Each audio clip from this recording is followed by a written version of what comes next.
The Microsoft Teams is a collaboration application built for hybrid work, so you and your team stay informed, organized, and connected all in one place. You can also use a second monitor with Microsoft Teams. However, if the application goes off-screen, even after restarting and rebooting it, like this on the screen, we can show you a solution to troubleshoot the problem.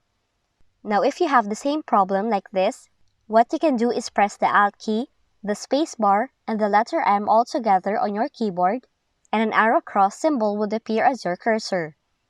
With this arrow, you can move the mouse to reposition the application window on your screen. Or, you can also try using the arrow keys on your keyboard to move the application back to your screen.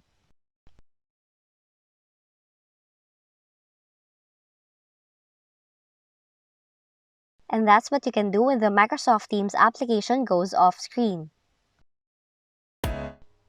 And that's it for today's video. Please like, subscribe, and click the notification bell if you would like to see more tutorials like this.